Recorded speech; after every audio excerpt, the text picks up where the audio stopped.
there's one week, there's a darkness and an emptiness we depend upon. And sometimes it's called different things, but it's mentioned in the Tao Te Ching. The valley spirit never dies. The mysterious, feminine.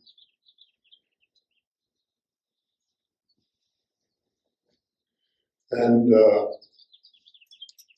it's called other things as well. And so a student, there's a teacher called Dalong, which means heavenly dragon.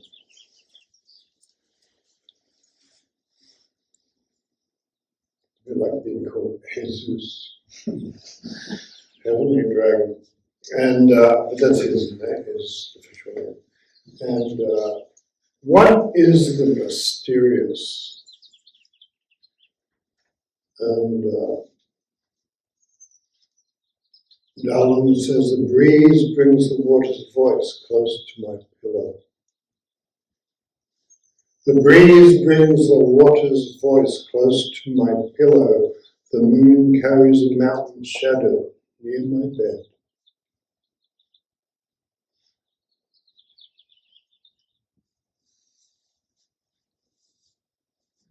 And the mysterious skunk smell floating through the stream.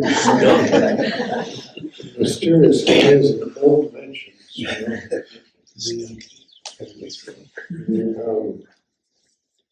That's you knock on any door. Someone will answer. It's great. So it's what we rely on, and so in a koan, like particularly first koans, you'll often have a koan just says something like no or woo woo, and but the calligraphy in the back of the room, the Japanese calligraphy says barrier, koan, barrier. Turn around, yes, watch it, one there on the back of the room, barrier. Like Yamamoto or Shimamoto Genpo.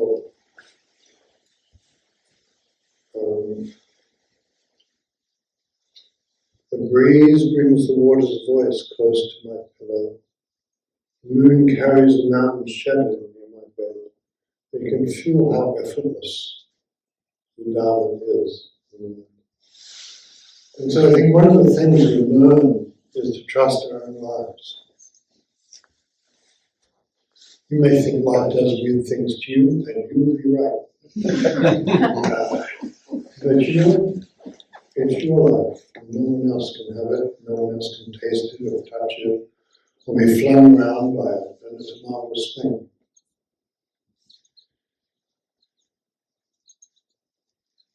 Round and round the jewel turns. This is another thing from the Buddha. Round and round the jewel turns, ringing like jade. Horses carry it, asses bear it, loaded on an iron ship, shared with an unconcerned traveller of sea and mountains.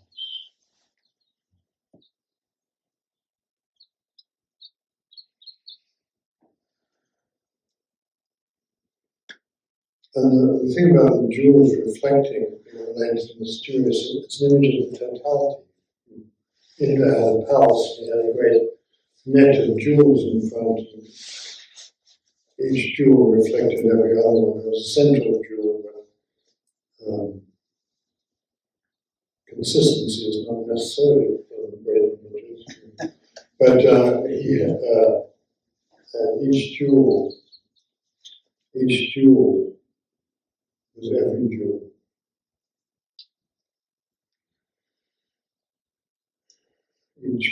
Each atom, every other atom, each of you is the whole thing.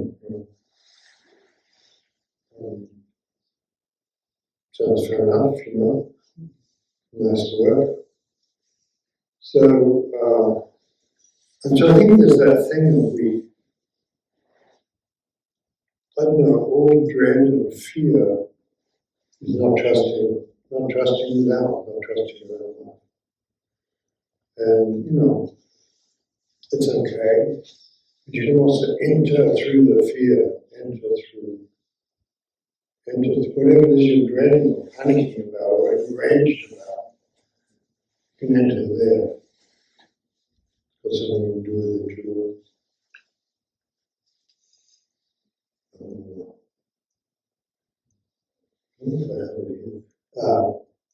Drums was, Lhasa opened up this territory that drums did this bad stuff with it, where these three sages talking together, their ridiculous names which I won't try to pronounce. There are four sages, Zisi, Ziyu, Zi, and Zilai, were talking together. Who can look upon nothing as their head, upon life as their back, upon death as their rump? Whoever knows that, life and death, existence and annihilation are all in a single body, I will be that person's friend. And the four people look to each other and they nod, so that's kind of cool. There's no disagreement in our hearts.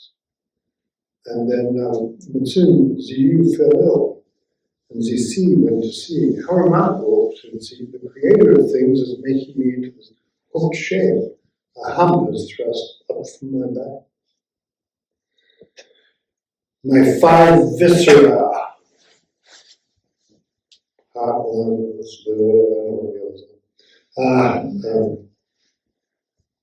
You can donate a couple of viscera. My five viscera have gone upwards. My cheeks are in the shadow of my belly, my shoulders rise above my head, and my pigtail, my ponytail is pointing at the sky. Yet he was calm at heart and unconcerned. Crawling to the well, he looked in at his reflection and said, "Oh my, the Tao has made me even more crooked." And do you resent it? No. What is there to resent? This goes on, perhaps he'll turn my left arm into a rooster. And I'll keep watch over the night.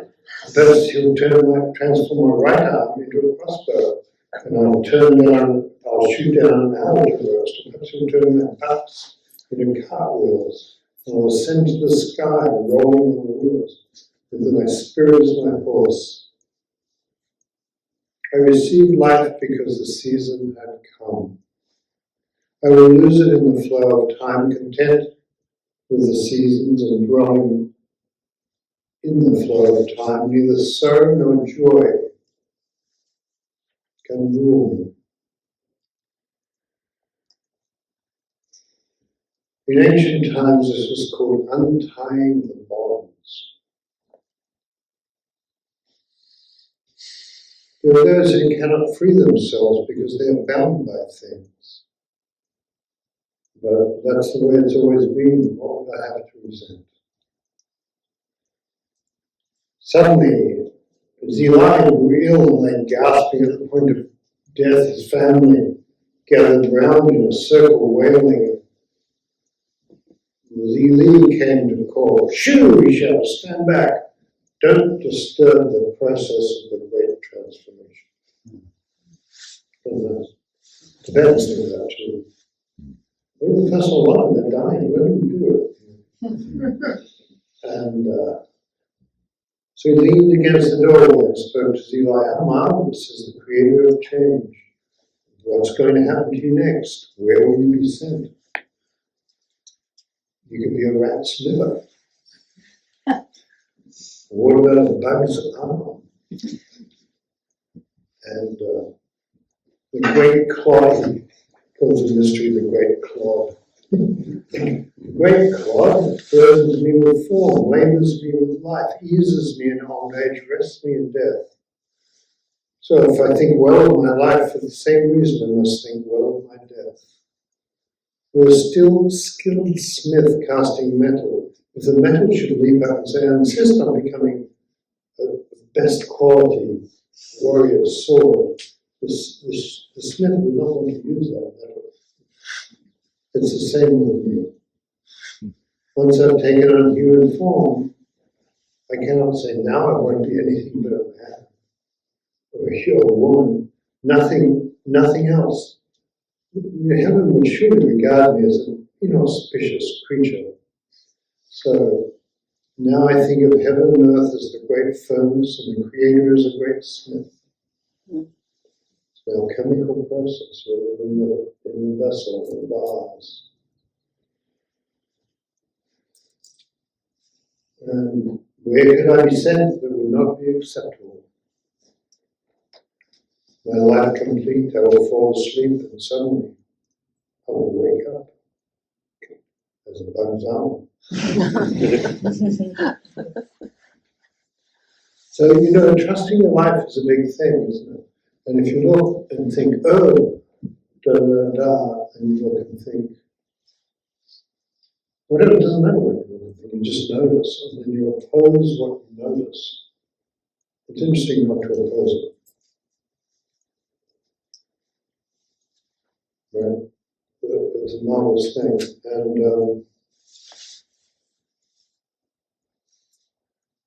And you're siding with the mysterious.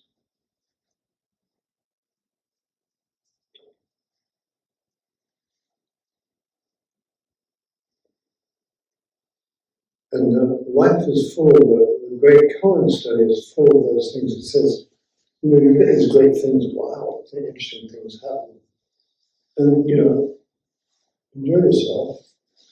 But awakening is a different matter. You're not identified with the things that are coming through. Now on the grasshopper isn't the best thing. Great, but the great thing is awakening.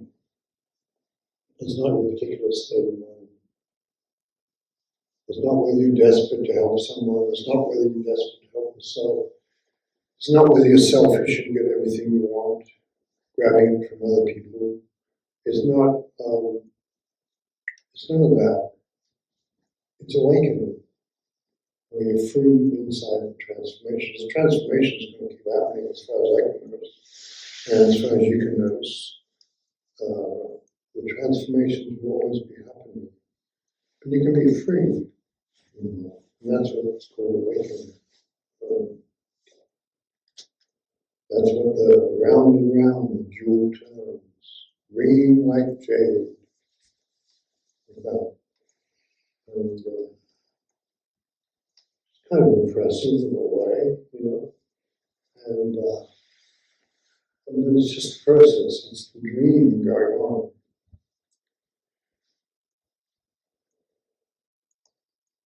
The breeze bringing the water's voice close to your pillow. The moon carrying a mountain shadow in your head. And so you have to sort of trust your life. And I don't know, what would you rather do? I'm sorry, I ended up in a different life.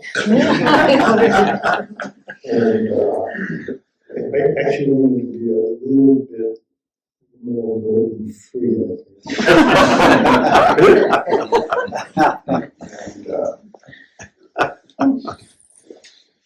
Like that. And but we don't get that. We get, and also it's not a very interesting thing, the life, you've got to trust your life. Really. And the life you have, somebody did this great thing, let's meditate together, try and get to know each other and start to meditate. When you feel sorrow, and you know that you've got to trust that. Maintaining sorrow comes. That's nice work, you've got sorrow. And then you can feel, there's actually a line, an old saying that says, without sorrow, the work cannot proceed. Without sorrow. People say, I don't know, I'm just not meditating right about sorrow. I don't know. So it's a matter of, in a way, being at peace with all that. And fear would be the same. And people have different things that they oppose fear, or I don't know, does this dress make me look fat, or whatever it is. They oppose anger in themselves or others, or they oppose fear. Oh, what do you oppose? What do you oppose? We're done. Isn't that good? Just knock it off. Or, people who get taken over by tremendous currents of the Dalong, so manias and paranoias and things. And the important task is to notice, even then, you're already awake. But being awake is here, no matter what. No matter how crazy you feel on a given day, or how crazy those you love feel. You don't have to side with the craziness, but you don't have to, it's not any penny in the sky is falling. So, and just like, the guy who's drugs, or guys who are critical about this. So, as Buddha said, we all have it there. We're just hanging about the timing. But also how beautiful it is to be alive in any condition. There's no condition in which the jewel is not turning round and round, the jewel turns, tinkling like jade.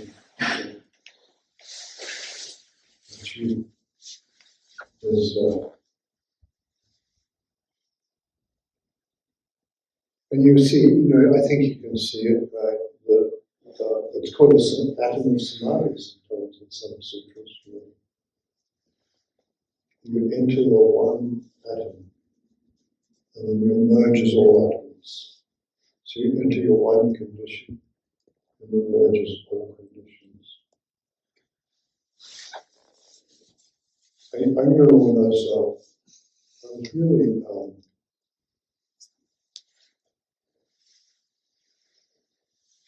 I had a lot of problem with the body. My body's pain when I first started meditating. I had to meditate for long days, and they were yelling at me if I moved and things. But I thought they were supporting me because I thought I wanted to be in the vessel and not distract myself from being in the vessel. And so that's what we need, right? We put ourselves in the vessel.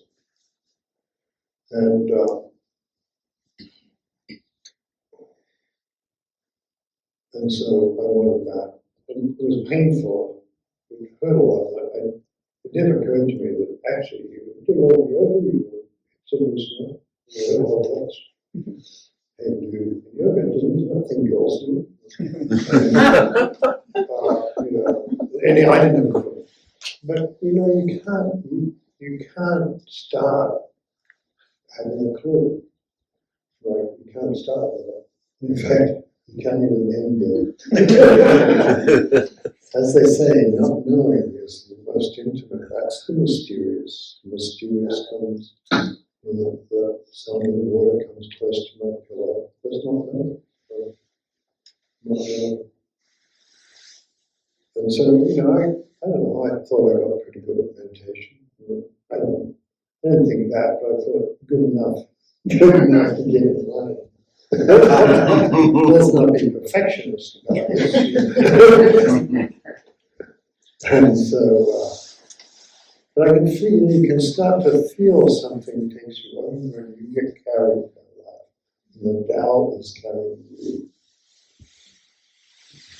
And stop controlling everything. You can't control what happens to your kids, but you can't control it. And you can't control, I don't know, you can't control very much at all. Although you can complain about not being able to control it, but that's not, somehow it seems a bit wrong, pathetic. That's not good. And so you can't, so what if I thought, whatever it is, I wake up in the middle of the night with a splitting headache. What if that's not wrong? My child does something I think is outrageous. What if that's not wrong too? It's the Tao is carrying us. The Tao is carrying the child is carrying my headache. It's up to the Tao to do something about it. And then you'll notice that it's not so splitting anymore. It's not, just as the old poem said, how should I enter the way? Do you hear the sound of the stream? I do enter there. Do you hear the sound of the cancer diagnosis? Enter there. Do you hear the sound of your mad mind? Enter there. You hear the sound of the person you really love saying, no, enter there. Do you hear the sound of your own cowardice when you're afraid to say no to somebody? Enter there. You don't have to work on saying no, although that won't help. But you can work on, just in a way, enter the fear. So you enter the fear. And then you're more helpful to people. You can't really be a leader if you can't say no, or if you can't say yes, or if you can't have tears. So all of those things you have to enter. So that's how trust in your life. Because whatever will come up, will just come up, right? And you think, if only I hadn't, whatever it is, if only I'd been more gluten-free. Whatever it is you think, it doesn't matter how perfectly you diet or how perfectly you manage your thoughts. You're just you. There's not going to help. It's like, oh no, don't do that. Let the Tao carry you and have you. That's the thing, right? If you We did this great thing where we did a Grail story. We did this a couple of times because it was so much fun the first time we did it again. The Grail story is something I don't really knew a lot more about the Arthurian stories, Merlin and things like that. The Grail story is part of that big cycle that is French and German. And so I read out a few translations and I don't know, I'm getting completely lost in this, And so everybody's looking at me, time to tell the story, And it was great. So I just read everything, just read the pieces over and over again. One day, one spring morning, a young man woke up and sprang upon his horse and picked up his lance and rode off into the forest for no other reason than he was feeling wonderful. That's how the Grail story begins, possible. And so I thought, I don't know, I love these people that trusted us and come to this retreat. So I just started like that. Everything just came out of me. In an hour or so, it stopped. And so that you've got to trust your life. And you can't help, you just can't help what puts itself into the story and what doesn't. And then some people will correct you and say, no, John, before that, the main excoriant. That's it. But, and you'll tell that, the universe will take care of you. Right? I think my mentor saying that pen shook in her hand. She didn't kind of really quite know the poems she was writing through her, the Tao was writing. And the koan, the koans are really just a description of that process. And there are only two, there's only two things koans are pointing to. There's just one thing that's everything, which is emptiness. And then as well as that, there's everything. There's all the stuff. It's in the emptiness. This is an expression of emptiness. But really it's just the one thing. the one jewel going around. So, and you notice if you trust and enter, if you enter the one thing, if you enter your fear, fear was important for me because I guess I kind of I didn't interpret it correctly when I had it. And I remember shivering once when I was a teenager and my car was trapped by some of the guys who were really pissed off. I remember shivering and thinking, oh, it must be cold. And only like days later, I realized it must be free. And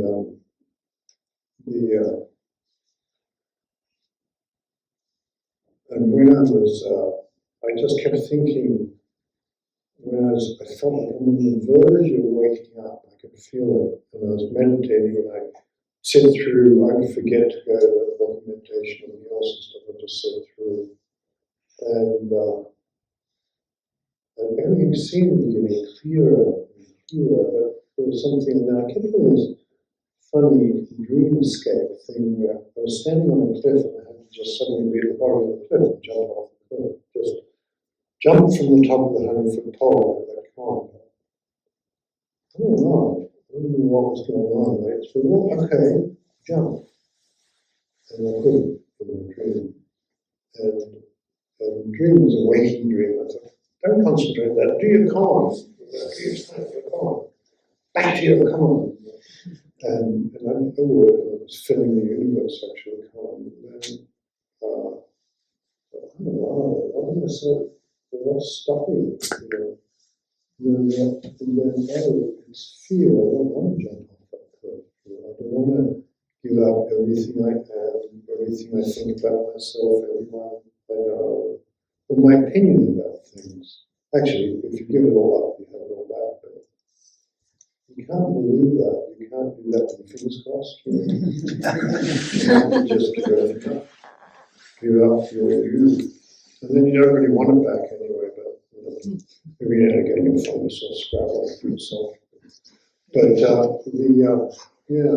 so I don't know, and as soon as I saw it was just fear, and I just, well, what's wrong with that? I was afraid of that, and then I turned into it, and then everything opened up for me. Laughter and stars and things. So, I thought it was nice work at the time, it was nice to have. And then I realized that it's not actually, everything is like that all the time. You are always, whatever you look at out there, you just look at something out the window. Either whatever window is available to you, you'll probably see a tree and some leaves. Your own true face, the old John Masters call that, your own true face. That is your own true face, original face. So I don't know, seems alright, I like that.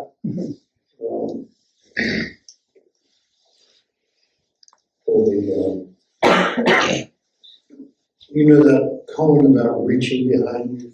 What does she do with all those hands and eyes? It's like reaching behind you for a pillow at night. Trusting your life. Trust your life. Something crazy has happened in your family. Trust your life. Just reach behind you for the pillow. And what you get, that's the pillow you get. It's a lucky dip. It's wrapped up, and whatever you got is what you got. So,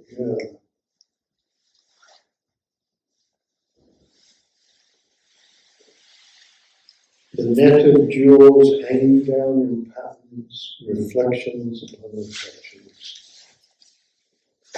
Beautiful, so that's interesting. Again, and then Ryan Murdoch, that's great poet Suedo, The net of jewels hanging down in patterns, reflections upon reflections.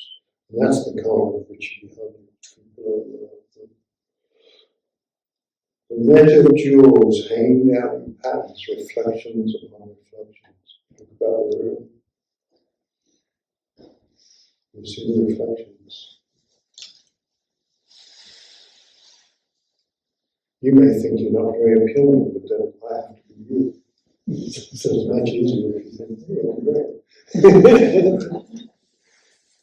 we are reflections.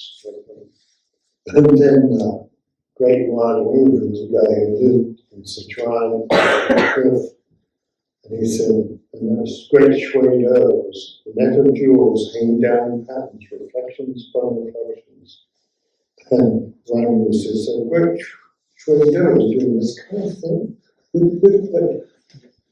Being dramatic and amplifying the beauty of things. How dare you?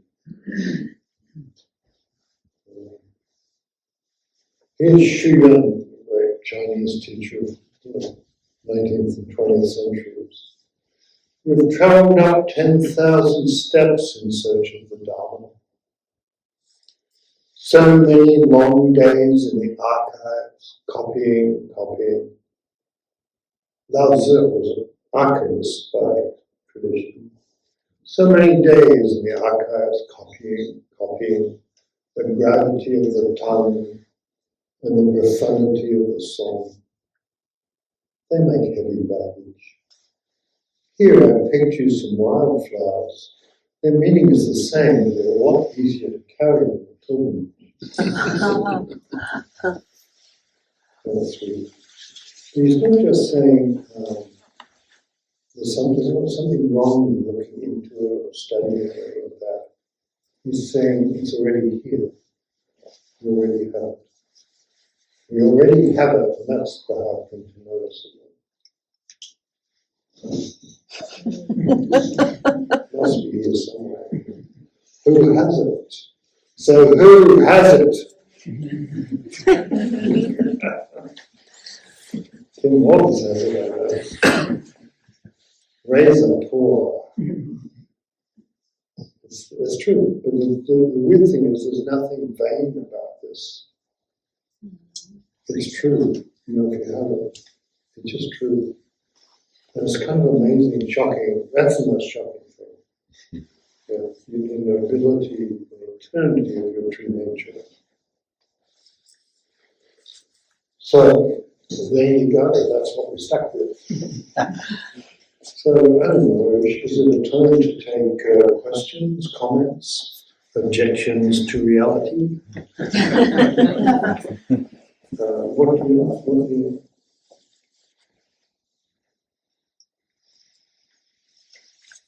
It's okay. Yeah, just the screen. It's okay. Actually, I was just pointing at. That's what I was doing. But when you say enter. Enter. Go ahead. Right now. Okay. That's what I mean. You see, like, it's like, enter myself, let myself have my own life. You were always wondering, am I living the right life? Should I pause? Did she not like the thing I said in the doctor's line? That sort of thing. It's like,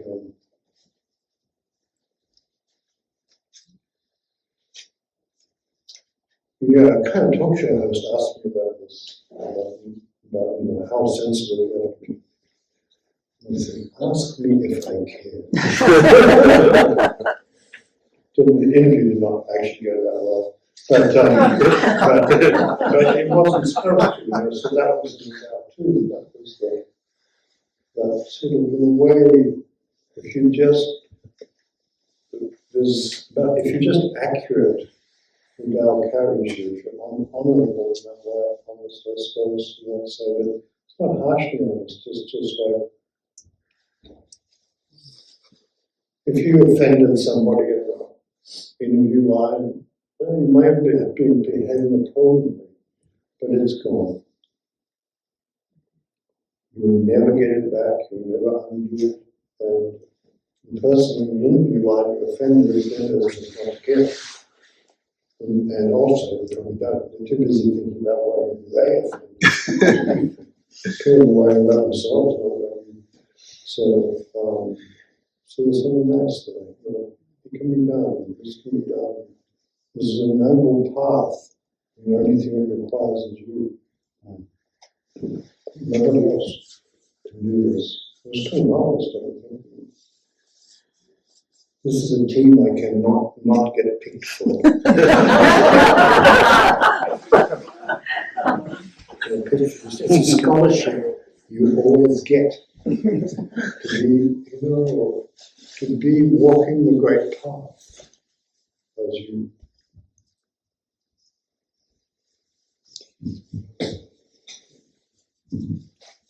What do you mean?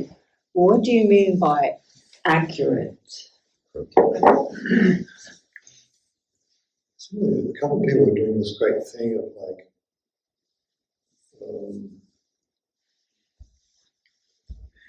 if you look inside, you know what you really want. And if you don't, then you know that you don't, and that's a quest. You know, a lot of the time it's like, what should I want? What should I do? Like, this person will be happy. I may make this person happy if I do X, but I really don't want to do X. And actually, it's very hard to make other people happy. You may have learned you can't manipulate them like that. That's what I'm saying. And there's an accuracy about, oh, maybe you will do something you don't want to do for the other person, but you'll be honourable about that. It's not something I'm going to do, but I care about you and I'll do it for you.